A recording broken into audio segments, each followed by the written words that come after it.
விருச்சிகம், விசாக மனுஷம் கேட்டை, இந்த 3 நட்சத்திரம் 9 பாதங்களை கொண்ட ராசி. ராசியின் அதிபதி செவ்வாய். ராசிக்கு அதிபதி 9ஆம் இடத்துல இருக்கார். 9ஆம் அதிபதி 9க்கு 12ல் இருக்கார். அதனால் வேலையில் குழப்பங்கள் கொஞ்சம் அதிகமாக இருக்கும். 9ஆம் இடத்துல செவ்வாய் இருந்தாலும் அவர் 6ஆம் அதிபதி 9ஆம் இடத்துல போய் இருக்கிறதுனால புதிய கடன்கள் வாங்க வேண்டிய கட்டாயங்கள் இருக்கும். 29/7/2025க்கு மேலே அவர் 10ஆம் இடத்துக்கு போகிறார்.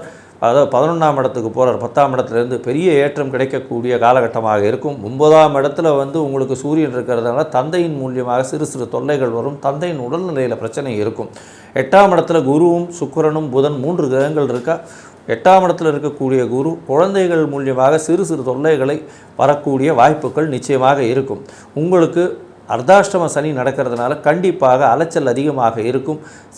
செய்யக்கூடிய வேலைக்கு அளவாக உங்களுக்கு பொருள் ஈட்டு இருக்காது. அதனால் என்ன அளவுக்கு வேலை செய்கிறீங்களோ அதில் பாதி தான் பணம் கிடைக்கும். கொஞ்சம் பொறுமையாக இருக்கிறது நல்லது. படிக்கக்கூடிய மாணவ மாணவியர்களுக்கு சற்று பின்னடைவு இருக்கும். மைண்டில் கான்சன்ட்ரேஷன் இருக்காது. அதனால் கொஞ்சம் ஜாகிரதையாக இருக்கிறது நல்லது. தொழிலில் அபிவிருத்தி அமையும். 29/7/2025க்கு மேலே ஏற்றங்கள் கிடைக்கக்கூடிய காலகட்டமாக அமையும். புதிய கடன் வாங்கி தொழிலை அபிவிருத்தி பண்ண வேண்டிய கட்டாயம் வரும். இந்த மாதத்தில் நீங்கள் உங்களுடைய சந்திராஷ்டம நாட்கள் அப்படின்னு சொல்லக்கூடியது 22/7/2025 24/7/2025 வரலும் உண்டான நாட்கள். இந்த காலகட்டத்தில் புதிய முயற்சி வேண்டாம். வெளியூர் வெளிமாநில பிரயாணம் வேண்டாம்னு சொல்கிறோம்.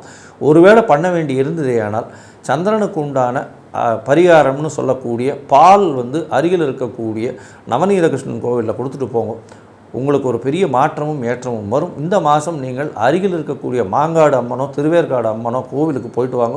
அங்கே எலுமிச்சம்பழ மாலை போட்டுட்டு மஞ்சள் வஸ்திரம் தானமாக கொடுத்துட்டு வாங்க.